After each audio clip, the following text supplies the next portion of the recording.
ये वही प्रसंग है, इसका श्रवण करते करते साधक कभी ऊबते नहीं। ये है प्रभु जी की कृपा सुदामा पर। ये ब्राह्मण भगवान श्री कृष्ण के बड़े ही प्यारे मित्र थे। वह बड़े ज्ञानी, विषयों से विरक्त, शांत चित्त और जितेंद्रिय थे। कृष्णस्य सखा कश्चित् ब्राह्मणो ब्रह्मवेत्तमा विरक्त इन्द्रियार्थेषु प्रशान्तात्मा जितेन्द्रिय। सुदामा गृहस्थी होने पर भी किसी प्रकार का संग्रह परिग्रह ना रखकर प्रारब्ध के अनुसार जो कुछ मिल जाता उसी में संतुष्ट रहते थे। भगवान सुदामा जी को अपना परम सखा मानते और सुदामा के लिए तो भगवान श्री कृष्ण उनके हृदय के स्वामी थे। सुदामा केवल नाम के ब्राह्मण ही नहीं थे, परंतु उनकी वृत्ति सच में ब्रह्म में ही रमण करती थी। सुदामा बड़े ही दरिद्र थे। उनके पास परिवार को खिलाने के लिए भी पूरा नहीं था। एक दिन उनकी साध्वी स्त्री ने कहा, तुम एक बार अपने मित्र द्वारकाधीश के पास तो जाओ। माना कि तुम उनसे कुछ भी नहीं मांगोगे, लेकिन प्रभु की कृपा दृष्टि तो पड़ जाएगी। श्री हरि के दर्शन की अभिलाषा जागने के कारण सुदामा जी चल पड़े। लेकिन अपने सखा और प्राणदाता के लिए क्या ले जाऊं? घर में तो एक दाना भी नहीं है। तो स्त्री ने पास पड़ोस से 4 मुट्ठी चिवड़े मांगकर एक कपड़े में बांध दिए और सुदामा द्वारका के लिए चल पड़े। रास्ते में विचार करने लगे, प्रभु दर्शन प्राप्त होंगे क्या? आखिर वह अति सुंदर महलों के बीच पहुंचे। उनमें से एक महल विशेष दिव्य लग रहा था। सुदामा जी ने उसमें प्रवेश किया और उस समय उन्हें ऐसा लगा कि वह ब्रह्मानंद के समुद्र में डूब रहे हों। लेकिन क्या कोई मुझ जैसे मैले फकीर को भीतर जाने देगा? परंतु प्रभु का दरबार तो सबके लिए खुला ही रहता है। वहां भगवान अपनी प्राण प्रिय रुक्मिणी के साथ बैठे थे। ब्राह्मण देवता को दूर से देखकर प्रभु उठ खड़े हुए और उनके पास आकर बड़े आनंद से अपने भुज पाश में उन्हें बांध लिया। अपने प्यारे सखा को देखकर भगवान के कमल नेत्र प्रेम से भर गए। फिर भगवान ने सुदामा जी को अपने पलंग पर बिठाया और भले पधारे ऐसा कहकर उनका स्वागत किया। फटे पुराने कपड़े पहने दुबले से ब्राह्मण प्रेम से भर गए और रुक्मिणी स्वयं चंवर झुलाकर उनकी सेवा करने लगी। प्रभु ने फिर सुदामा जी की पाद पूजा की। पाँव धोने की सारी वस्तुएं तो लाई गईं, पर इन प्रेममय चरणों को धोने के लिए तो भगवान के अश्रु बिंदु ही काफी हैं। पानी परात को हाथ छिरो नहीं, नैनन के जल से पग धोए। प्यारे साधकों, गुरुदेव ऐसा ही प्यार करते हैं। भक्तों के भी भक्त है, दासों के भी दास हैं। इतना प्यार कौन कर सकता है?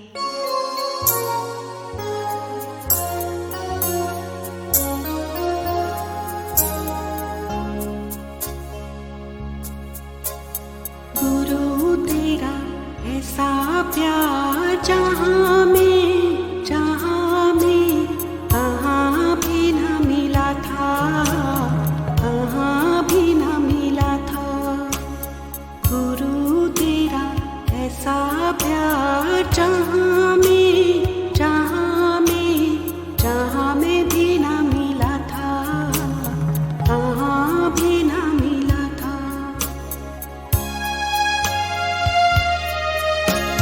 सर्व के बीच मैं रहूं, सर्व का प्यारा सर्व से न्यारा, सर्व का प्यारा सर्व से न्यारा।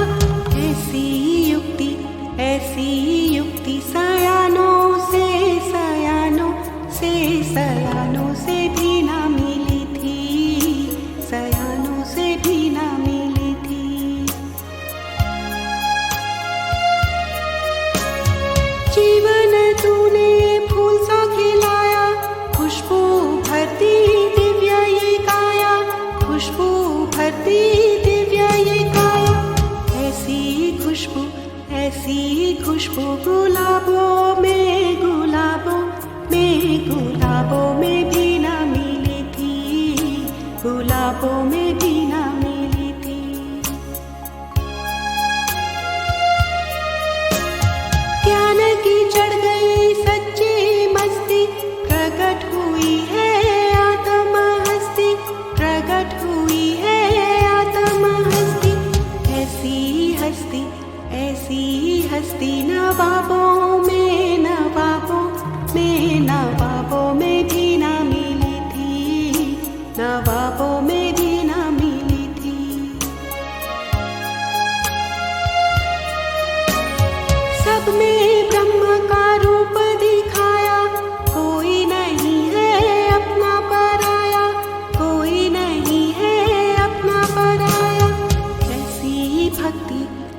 ऐसी भक्ति निमाणों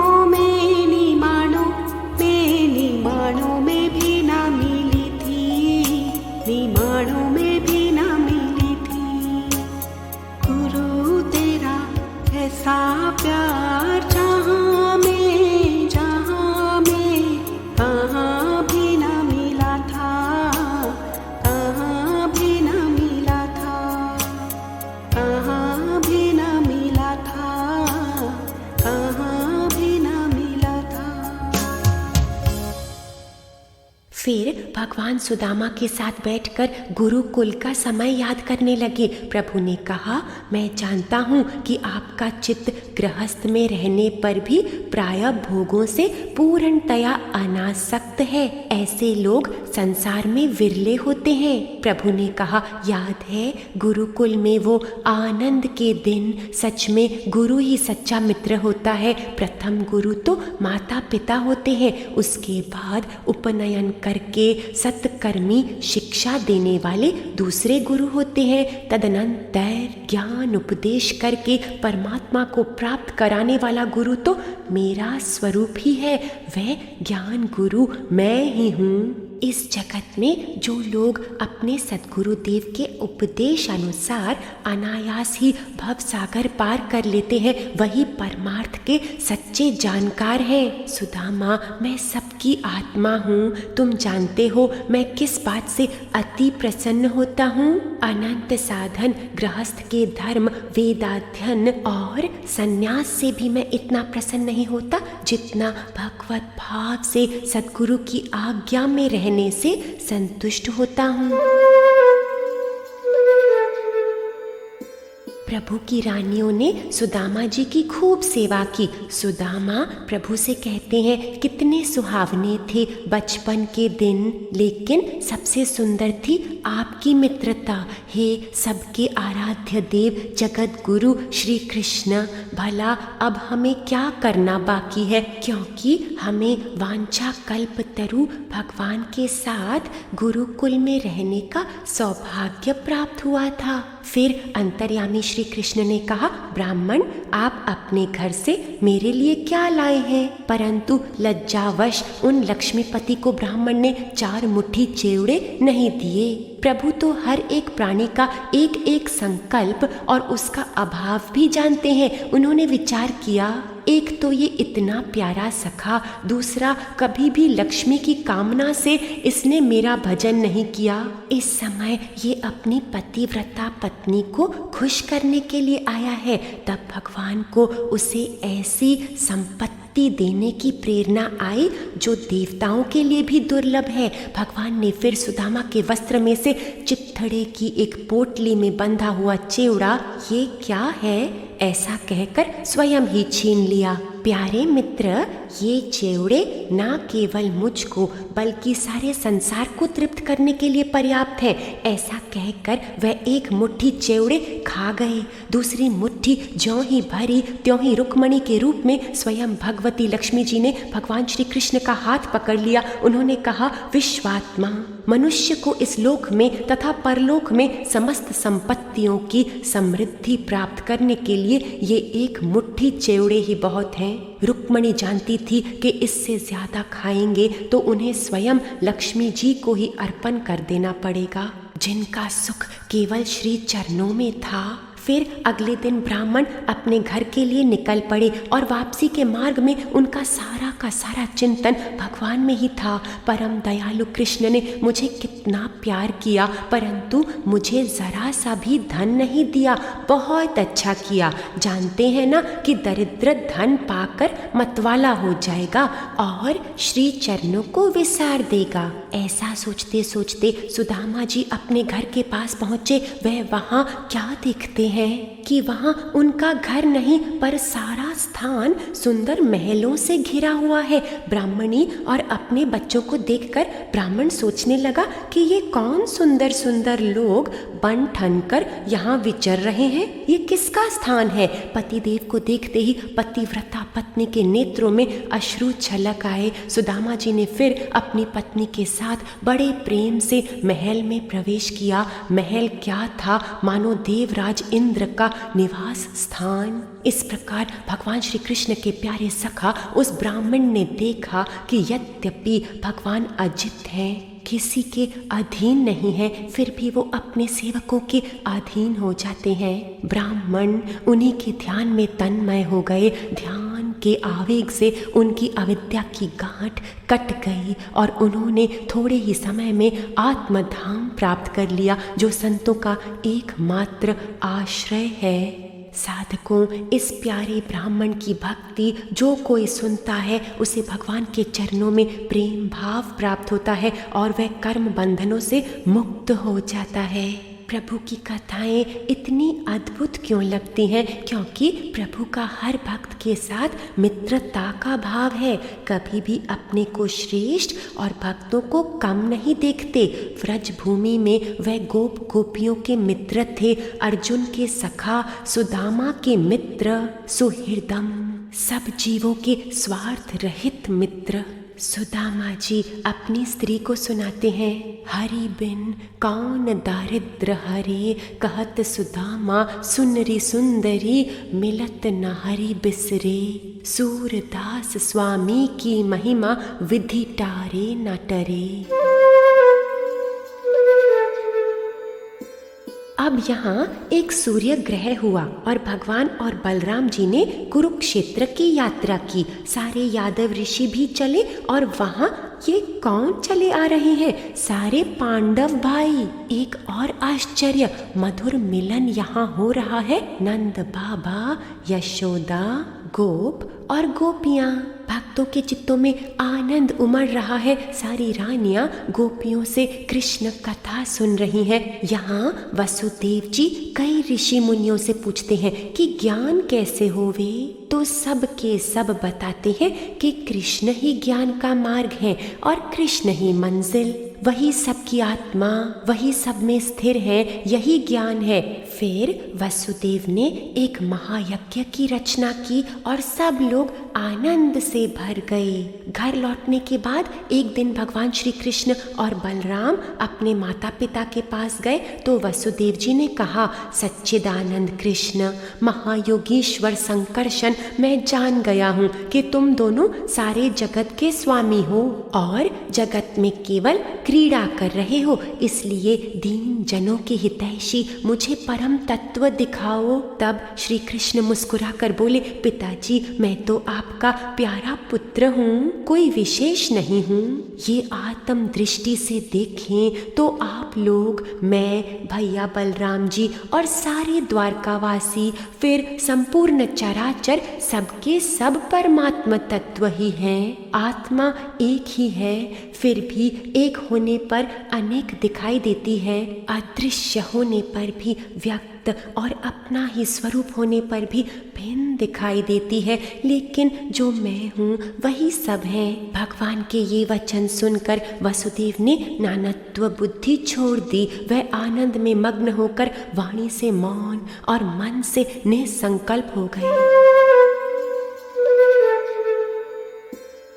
देवकी ने फिर कहा, मैंने सुना है कि तुम्हारे गुरु सांदीपन जी के मरे हुए पुत्र को तुम वापस ले आए थे। मेरी भी एक अभिलाषा है। जिन पुत्रों को कंस ने मार डाला था, क्या तुम उन्हें वापस ला सकते हो? भगवान और बलराम जी योग माया का आश्रय लेकर सुतल लोक से 6 पुत्रों को ले आए और मातृभक्ति पूर्ण की। फिर भगवान की बहन सुभद्रा के साथ अर्जुन का विवाह हुआ। अब भगवान मिथिला नगरी में आए, जहां उनके 2 प्यारे भक्त हैं, एक ब्राह्मण श्रुतदेव और दूसरा राजा जनक। राजा बहुलाश्व जनक और ब्राह्मण श्रुतदेव ने बड़े ही झुककर एक ही साथ भगवान को अपने अपने घर आने के लिए निमंत्रण दिया। फिर भगवान एक ही समय पर पृथक पृथक रूप धारण करके दोनों के घर पधारे, क्योंकि निराकार कितने भी साकार रूप धारण कर सकता है। विधेयराज बहुलाश्व बड़े ही मनस्वी थे। उन्होंने प्रभु के जी भर दर्शन किए और खूब स्तुति गाई।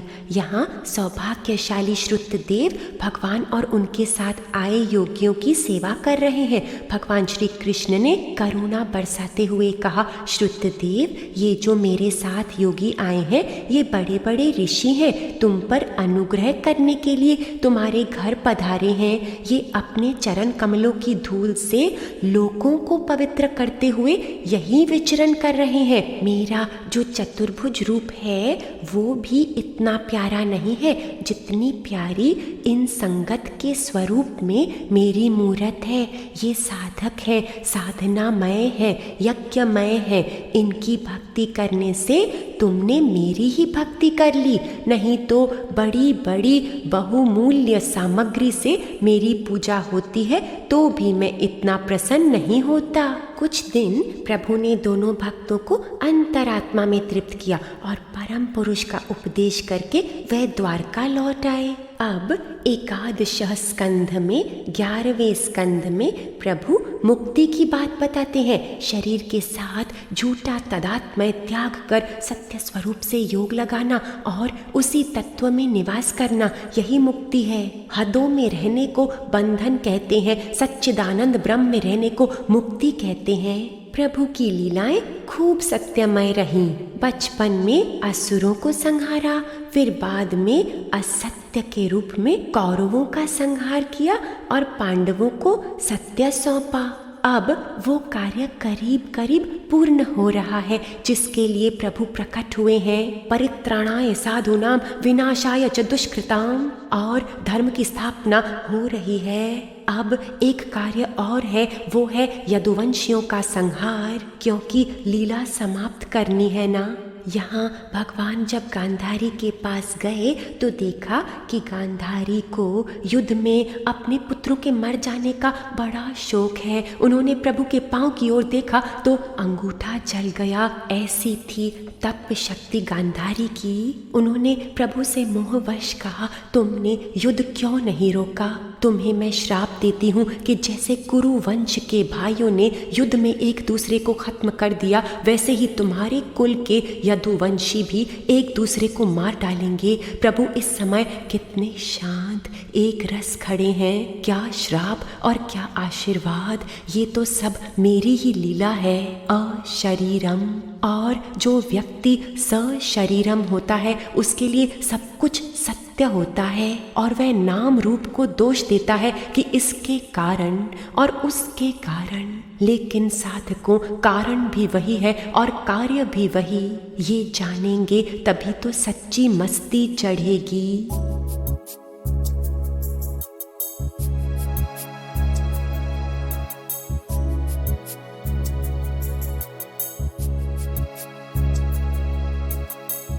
मुझे मेरी मस्ती कहाँ लेके आई, जहाँ मेरे अपने सिवा कुछ नहीं है। लगा अब पता मुझको हस्ती का, मेरे बिना मेरे अपने जहाँ कुछ नहीं है।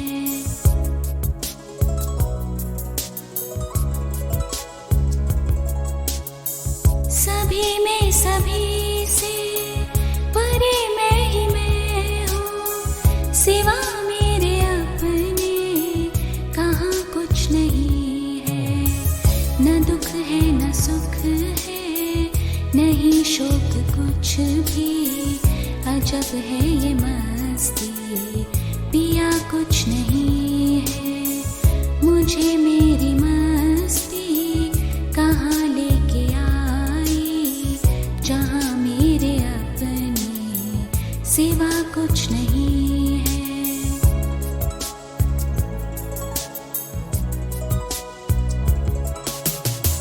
ये सागर ये लहरें ये झागोर बुद बुद, कल्पित है जल के सिवा कुछ नहीं है। अरे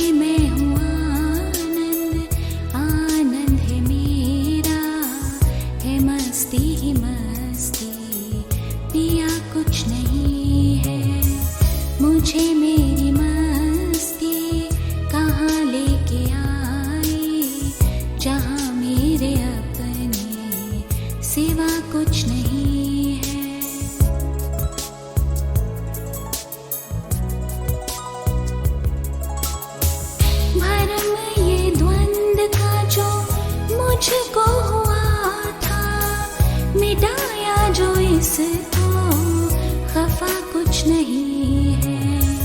ये पर्दा दुई का हटा कर जो देखा, सभी एक में हूँ, जुदा कुछ नहीं है।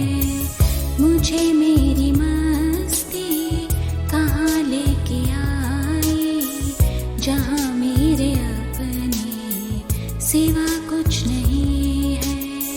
लगा पता मुझको हस्ती का, मेरे बिना मेरे अपने जहाँ कुछ नहीं है। आत्मिक दृष्टि में प्रभु पहले असुरों का संहार करते हैं, यानी गुरुदेव हमारे भीतर राजसी और तामसी अवगुणों को खत्म करते हैं। किसके द्वारा खत्म करते हैं? सतोगुण के द्वारा, यानी शुद्ध कर्मों के द्वारा। यदुवंशी सतोगुणी है, परंतु आत्मा में आने के लिए, ब्रह्म धाम में प्रवेश करने के लिए तो सत्व गुण भी समाप्त करना होगा। वहाँ कोई गुण नहीं, कोई सत्कर्म नहीं, कुछ भी नहीं। यही है यदुवंश के संहार का अर्थ, त्रिगुणातीतम।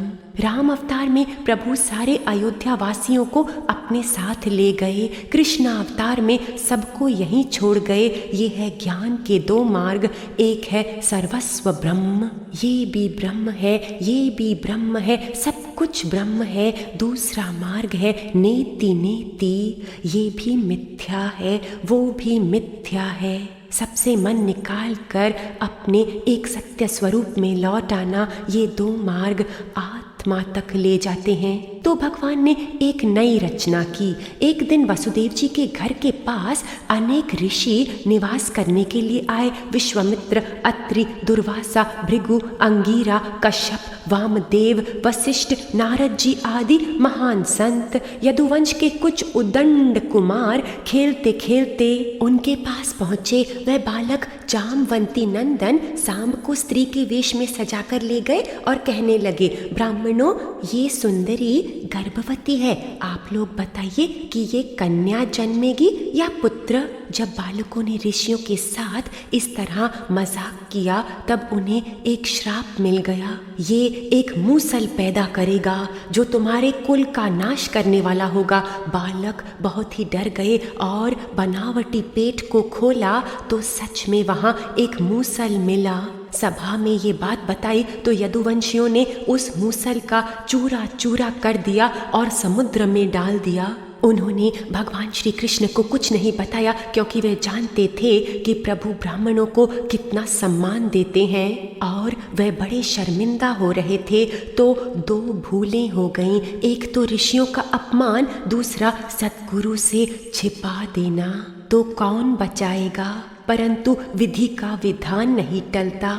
जो बचा हुआ लोहे का टुकड़ा था उसे समुद्र में एक मछली ने निगल लिया। जब वह मछली पकड़ी गई और उसके पेट में से लोहे का टुकड़ा मिला तो जरा नामक व्याध ने उसे अपने बाण की नोक में लगा दिया। भगवान सब कुछ जानते थे, फिर भी इस श्राप को उलट करना उन्होंने उचित नहीं समझा। काल रूपधारी प्रभु ने ब्राह्मणों के श्राप का अनुमोदन ही किया। नारद जी एक दिन जब द्वारका पधारे तो वसुदेव जी ने कहा, नारद जी आज आप यहाँ बैठिए और पहले मुझसे बातें कीजिए। नारद जी, पहले किसी जन्म में मैंने भगवान की आराधना की तो थी, लेकिन मोक्ष के लिए नहीं, उनके रूप में पुत्र प्राप्त करने के लिए। अब आप मुझे वह उपदेश दीजिए जिससे मैं इस जन्म मृत्यु रूप भयावह संसार से पार हो जाऊं, जिसमें दुख ही सुख का विचित्र रूप धारण करके सामने आता है। नारद जी ने कहा, वसुदेव जी, तुम्हारा ये प्रश्न बहुत ही ज्ञानमय है। इसके उत्तर में मैं तुमको एक प्राचीन इतिहास बताता हूँ। ये है भगवान ऋषभदेव के पुत्र 9 योगीश्वरों और महात्मा विधेय राजा निमि का शुभ संवाद। ऋषभदेव जी को वासुदेव का स्वरूप ही माना जाता है। उनके 9 ज्ञानी पुत्र नव योगी थे। बड़े ही भाग्यवान व जिज्ञासुओं को परमार्थ वस्तु की जानकारी कराया करते थे। एक बार की बात है, विदेहराज महात्मा निमि एक महान यज्ञ की रचना कर रहे थे और ये 9 योगी प्रभु प्रेरणा से वहां पहुंचे। राजा का हृदय प्रेम और आनंद से भर गया। तब उन्होंने बड़े ही नम्रता भाव से उनसे प्रश्न किए। उन्होंने कहा, योगीश्वरों, मैं ऐसा समझता हूँ कि आप लोग मधुसूदन भगवान के पार्षद ही हैं। भगवान के पार्षद ही हैं क्योंकि वही तो सब लोगों को पवित्र करने के लिए विचरण किया करते हैं। जीव के लिए मनुष्य का शरीर प्राप्त होना दुर्लभ है। यदि ये प्राप्त हो भी जाता है तो प्रति क्षण मृत्यु का भय सिर पर सवार रहता है, क्योंकि ये शरीर अनित्य है और अनिश्चित जीवन काल में भगवान के प्यारे और उनको प्यार करने वाले भक्त जनों का, संतों का दर्शन तो और भी दुर्लभ है। दुर्लभो मानुषो देहा देहिना क्षणभंगुरः तत्रापि दुर्लभम मन्ये वैकुंठम प्रिय दर्शनम। योगीश्वरों, यदि हम सुनने के अधिकारी हों तो आप कृपा करके भगवत धर्म का उपदेश कीजिए, क्योंकि सत्संग से ही जन्मादि विकार से रहित एक रस भगवान श्री कृष्ण प्रसन्न होते हैं और सत्संग में सुने हुए धर्मों का पालन करने वाले भक्तों को अपने आप तक को दान कर देते हैं। 9 योगीश्वरों में से पहले कवि जी ने कहा, राजन, भक्तजनों के हृदय से कभी दूर ना होने वाले अच्युत भगवान के चरणों में नित्य निरंतर उपासना ही इस संसार में परम कल्याण है।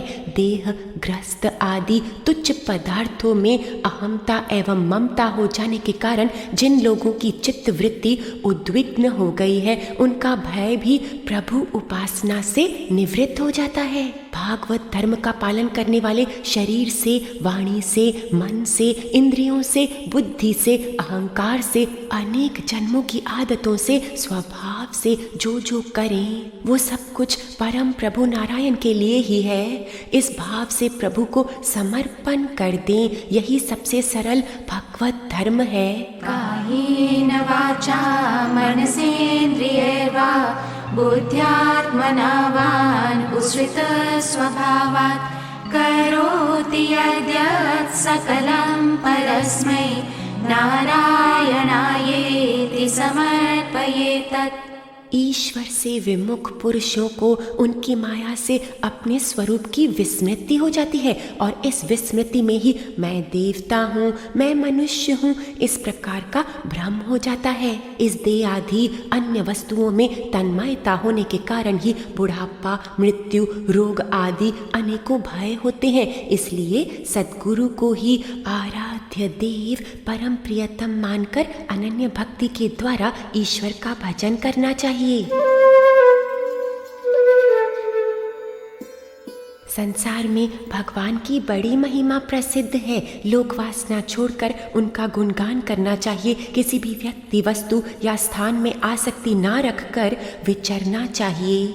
राजन, ये आकाश, वायु, अग्नि, जल, पृथ्वी, ग्रह, नक्षत्र, प्राणी, दिशाएं, वृक्ष, वनस्पति, नदी, समुद्र सबके सब भगवान के अंग हैं। जो भक्त होते हैं वे ऐसा जानकर सभी प्राणी अप्राणी को भगवत भाव से ही झुकते हैं, प्रणाम करते हैं। मन्ये कुतश्चित् भयमच्युतस्य पादाम्बुजोपासनमात्र नित्यम् उद्विग्न बुद्धेर् असदात्मभावात् विश्वात्मना यत्र निवर्तते भी।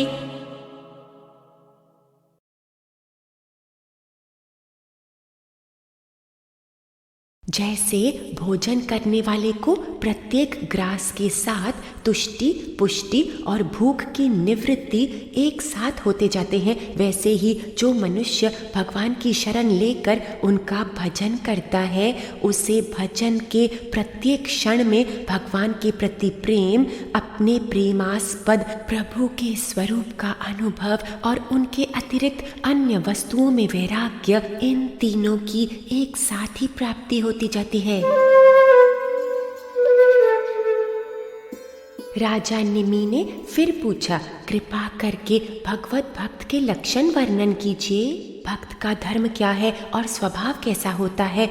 वह लोगों के साथ व्यवहार के समय कैसा आचरण करता है, कैसे बोलता है और किन लक्षणों के कारण भगवान का प्यारा होता है? दूसरे योगीश्वर हरि जी बोले, आत्मस्वरूप भगवान सब प्राणियों में स्थित है। जो मनुष्य कहीं भी न्यूनता और अधिकता न देखकर सर्वत्र परिपूर्ण भगवत सत्ता को ही देखता है, ऐसी जिसकी सिद्ध दृष्टि है, उसे उत्तम भक्त समझना चाहिए। सर्वभूतेषु या पश्येत् भगवद्भावम् आत्मना भूतानि भगवती आत्मन्य एष भागवतोत्तमः।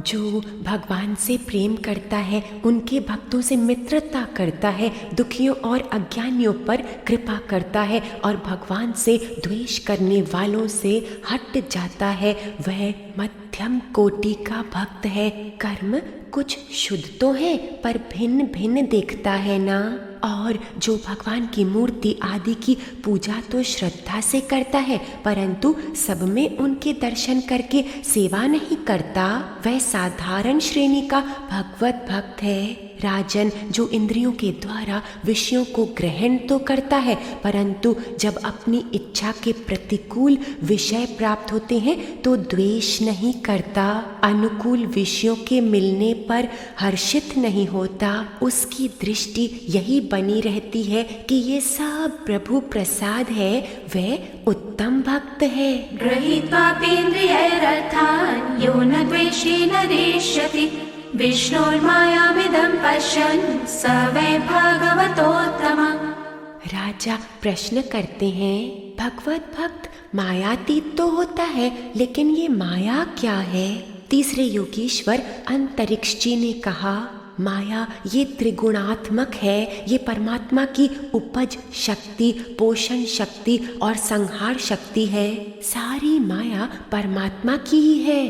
परमात्मा ने पंच महाभूतों के द्वारा बने हुए प्राण शरीरों में अंतर्यामी रूप में प्रवेश किया और अपने को ही पहले एक मन के रूप में और उसके बाद 5 ज्ञान इंद्रियों और 5 कर्म इंद्रियों में विभक्त कर दिया। फिर उनके द्वारा विषयों में विचरने लगे। ये देहधारी प्रभु के रचे हुए शरीर को ही अपना आप जान लेता है। ये प्रभु की माया है। अब वह जीव कर्म इंद्रियों से कर्म करता है और उनके अनुसार शुभ कर्मों का फल सुख और अशुभ कर्मों का फल दुख भोगने लगता है और शरीर को ही सत्य मानता है। ये भगवान की माया है। इस प्रकार जीव अनेक अमंगल गतियों को प्राप्त करता है और विशेष होकर जन्म के बाद मृत्यु और मृत्यु के बाद जन्म को प्राप्त होता रहता है। ये भगवान की माया है। जब पंचभूतों के प्रलय का समय आता है, तब स्थूल तथा सूक्ष्म द्रव्य इस समस्त सृष्टि को अव्यक्त की ओर खींचता है। ये भगवान की माया है। प्रलय के समय पृथ्वी पर लगातार 100 वर्ष तक भयंकर सूखा पड़ता है। प्रलय काल की शक्ति से सूर्य तीनों लोकों को तपाने लगता है। ये भगवान की माया है। उस समय शेषनाग संकर्षण के मुंह से आग की प्रचंड लपटें निकलती हैं और वायु की प्रेरणा से वो लपटें पाताल से लेकर जलाना आरंभ करती हैं तथा ऊंची ऊंची होकर चारों ओर फैल जाती हैं। ये माया है। इसके बाद प्रलय कालीन मेघगण मोटी मोटी धाराओं से 100 वर्ष तक बरसता रहता है। उससे ये विराट ब्रह्मांड जल में डूब जाता है। ये भगवान की माया है। उस समय विराट पुरुष ब्रह्म अपने ब्रह्मांड रूपी शरीर को छोड़कर सूक्ष्म स्वरूप अव्यक्त में लीन हो जाते हैं। ये भगवान की माया है। राजा निमि ने पूछा, इस माया को कैसे पार किया जाता है?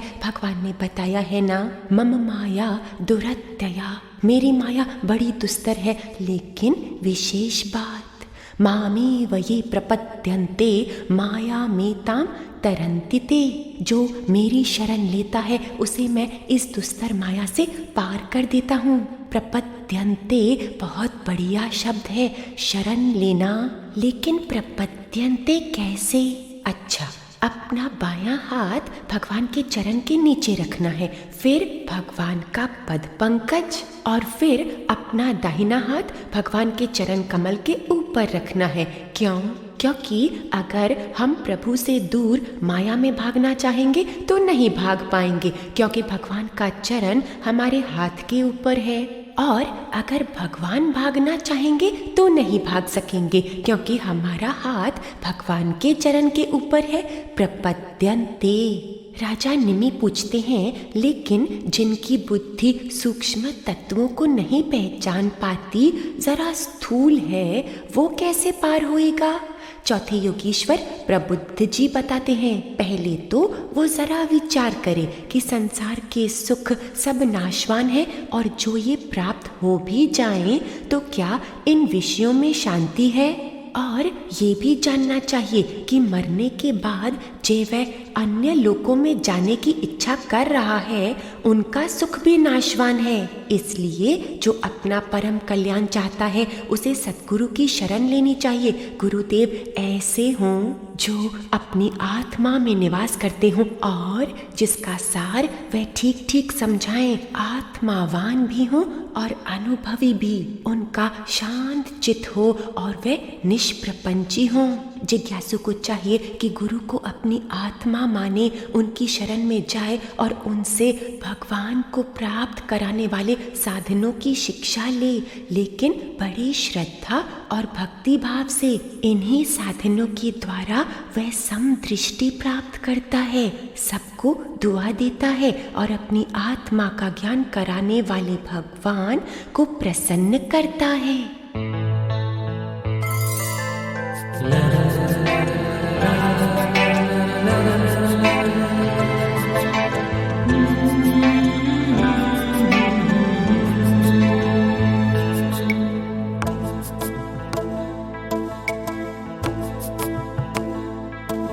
जिस पर भी तेरी नजर पड़े दिल से उसको दुआ दे, जिस पर भी तेरी नजर पड़े दिल से उसको दुआ दे।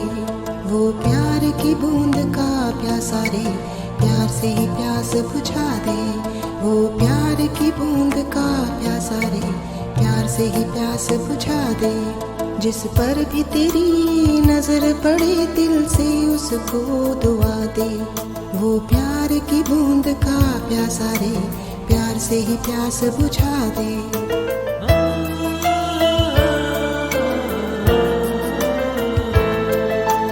प्यार बिना निकले न दुआ पर, प्यार है जागे दुआ से। प्यार में चमके नूर खुदा का, प्यार मिला है खुदा से।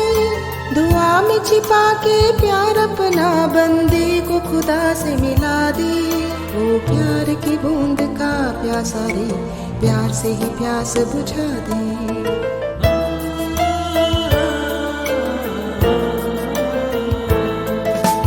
कैसे बाटे प्यार वो जिसकी झोली प्यार से खाली। बिन फूलों के बाग से कैसे फूल चुनेगा माली। बीज है बोया मालिक ने, तू प्यार अपना बरसा दे।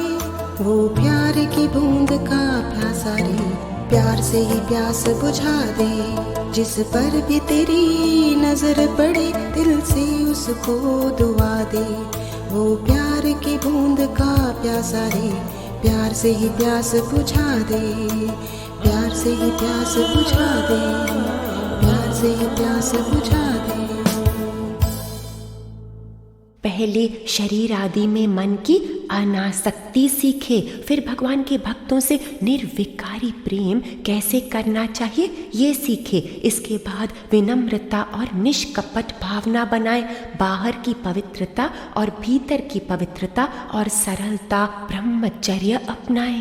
द्वंद्वों में सम रहना चाहिए और बड़ा ही जरूरी मुनैर भाव, मौनम, मौन के द्वारा वाणी का संयम, प्राणायाम के द्वारा मन का संयम, आदि आध्यात्मिक शास्त्रों का अध्ययन करना, अन्य मार्गों की निंदा ना करना और वासना रहित होकर कर्म करना, यज्ञ दान तप अथवा जप साधनों का पालन, जो कुछ भी अपना लगता है उस सब के सब को भगवान के चरणों में अर्पण करना, साध संगत में बैठकर शांति का अनुभव करना, केवल परमात्मा का ही स्मरण करना और सबको कराना।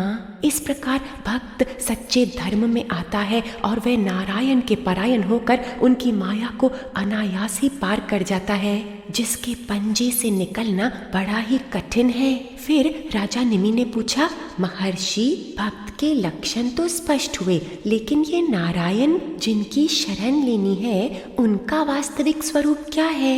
पांचवें योगीश्वर पिपलायन जी ने कहा, वह ब्रह्म स्वरूप आत्मा ना तो जन्मता है ना ही मरता है, ना वो बढ़ता है ना ही घटता है। जितने भी परिवर्तनशील पदार्थ हैं वह सबका साक्षी है और सभी में वही है। देश काल वस्तुओं से वो अति परे है, वह कैवल्य ज्ञान स्वरूप है। नात्मजजानन भविष्यति नैधते असौ रक्ष्यते सवनवेद्यभिचारिणां हि सर्वत्र शाश्वतदपाय उपलब्धिमात्रं प्राणो यथेन्द्रियबलेन विकल्पितं सत्।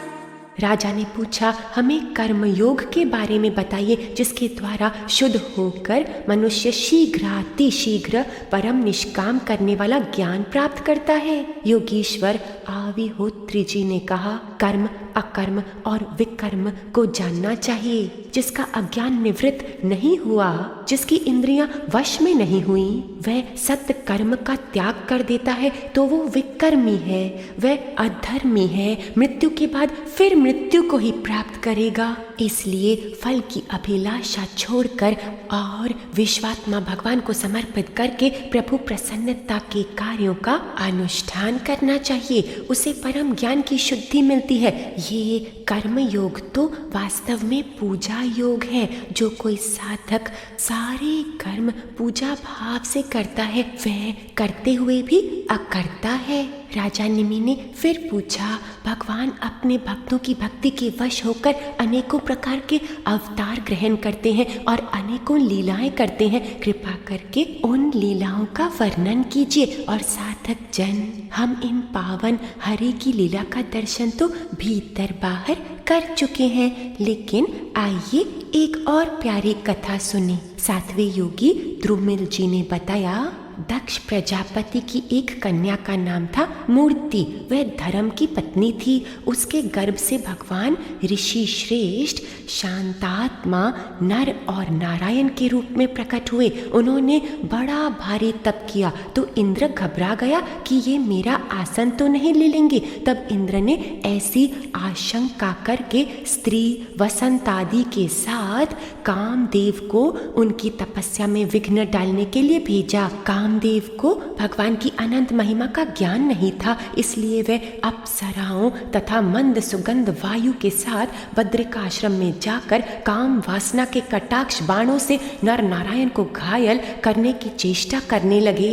आदिदेव नर नारायण ने ये जानकर कि ये इंद्र का कुचक्र है, उन सब पर करुणा दृष्टि डाली और खूब हंसते हुए कहा, कामदेव अप्सराएं, तुम सब डरना मत, यहाँ तो हरिवासा है। तुम हमारा आतिथ्य स्वीकार करो और जितनी देर चाहो यहीं रहो। ये सुनकर कामदेव आदि के सिर लज्जा से झुक गए। उन्होंने प्रभु से कहा, आपके लिए ये कोई आश्चर्य की बात नहीं, क्योंकि आप माया से परे और निर्विकारी हैं। बड़े बड़े योगी और धीर पुरुष निरंतर आपके चरण कमलों में प्रणाम करते हैं। हमारा भी विनम्र प्रणाम स्वीकार कीजिए। उस समय उर्वशी अप्सरा ने भक्ति भाव में भीगकर अपने को हरि चरणों में अर्पण कर दिया।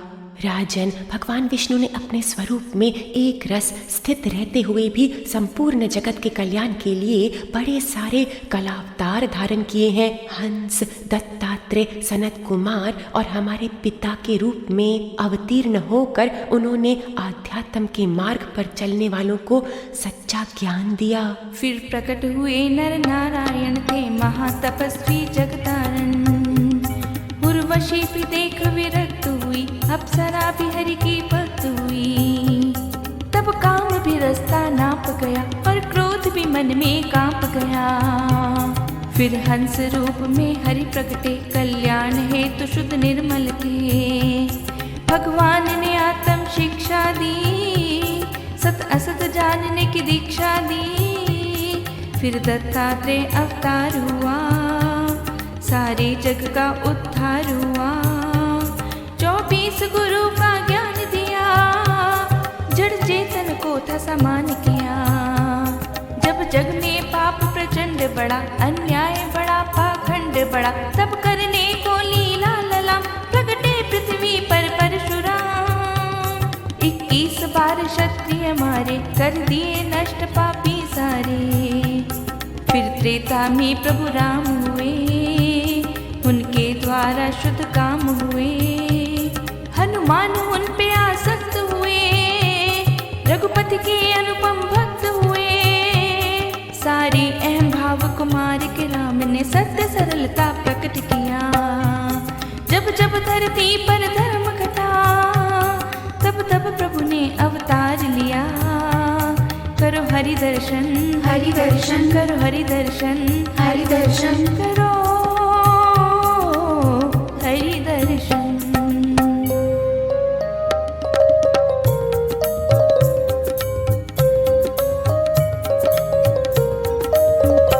फिर द्वापर में नंद लाला जन्मे, बस गए वो जन जन के मन में। दुनिया को नीले दी गीता और कर्म योग का वर दिया।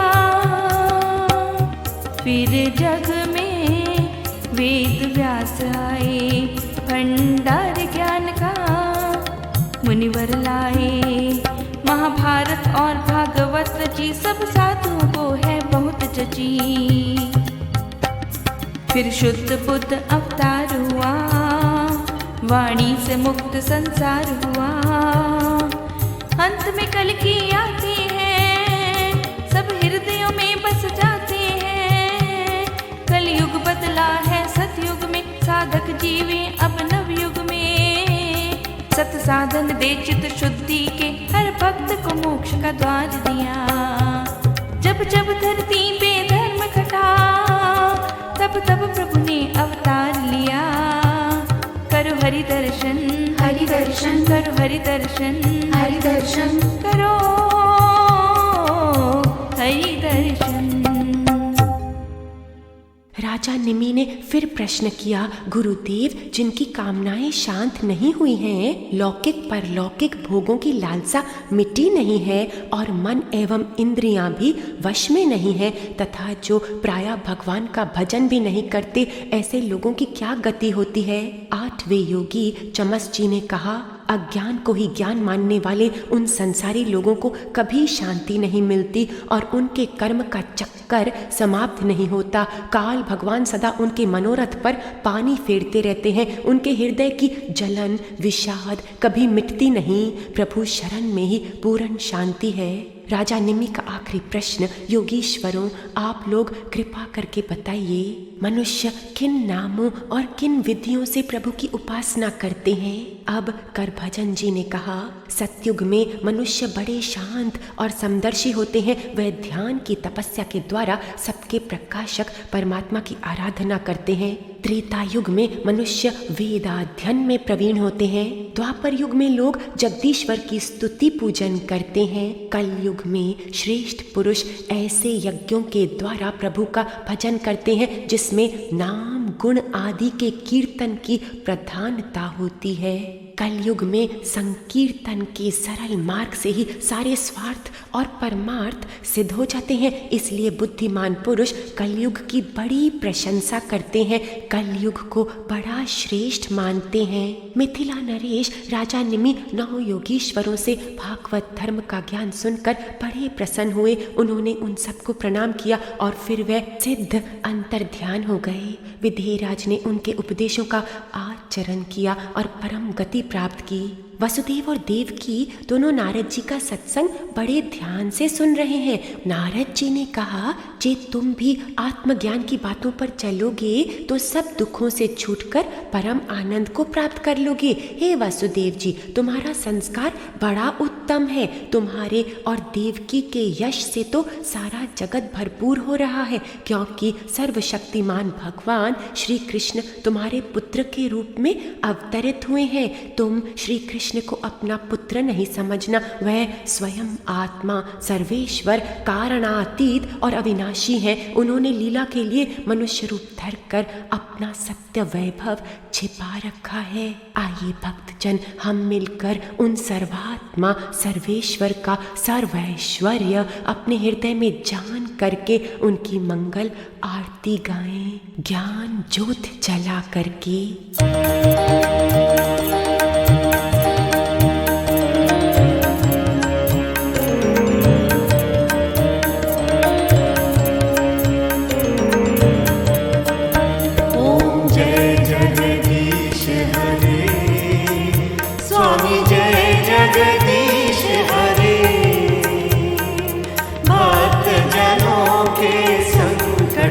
दास जनों के संकट क्षण में दूर करे।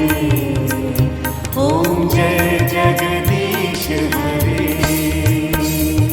जो ध्यावे फल पावे, दुख विनशे मन का। स्वामी दुख विनशे मन का। सुख संपत्ति घर आवे, सुख संपत्ति घर आवे, कष्ट मिटे तन का। ओम जय जगदीश हरे। मात पिता तुम मेरे, शरण पढ़ूं मैं किसकी। स्वामी शरण पढ़ूं मैं किसकी। तुम बिना और न दूजा, प्रभु बिना और न दूजा। आस करूं मैं जिसकी। ओम जय जगदीश हरे। तुम पूरन परमात्मा, तुम अंतर्यामी। स्वामी तुम अंतर्यामी।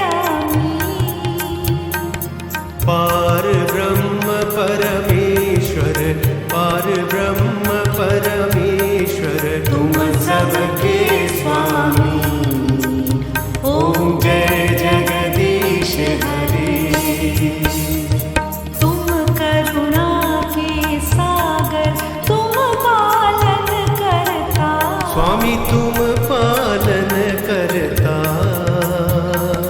मैं मूर्ख खल कामी, मैं सेवक तुम स्वामी। कृपा करो भरता। ओम जय जगदीश हरे। तुम हो एक अगोचर, सबके प्राणपति। स्वामी सबके प्राणपति। किस विधि मिलूं दयामय, कैसे मिलूं गोसाई, तुमको मैं कुमति। ओम जय जगदीश हरे। दीन बंधु दुख हरता, ठाकुर तुम मेरे। स्वामी रक्षक तुम मेरे। अपने हस्त उठाओ, अपनी शरण लगाओ। द्वार पड़े हैं तेरे। ओम जय जगदीश हरे। विषय विकार मिटाओ, पाप हरो देवा। स्वामी कष्ट हरो देवा। श्रद्धा भक्ति बढ़ाओ, श्रद्धा प्रेम बढ़ाओ, संतन की सेवा। ओम जय जगदीश हरे। तन मन धन सब कुछ तेरा। स्वामी सब कुछ है तेरा। तेरा तुझको अर्पण,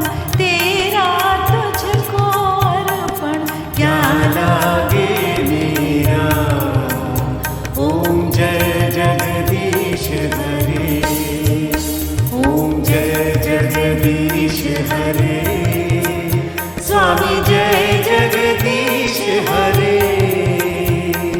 भक्त जनों के संकट, दास जनों के संकट क्षण में दूर करी। ओम जय जगदीश हरे, ओम जय जगदीश हरे, ओम जय जगदीश हरे। साधक जन धीरे से उठकर हरि कृपा प्राप्त करने के लिए अपने ही स्थान पर 3 प्रदक्षिणा लेंगे और फिर श्री हरि के चरणों में समर्पित हुए साष्टांग में लेट जाएंगे।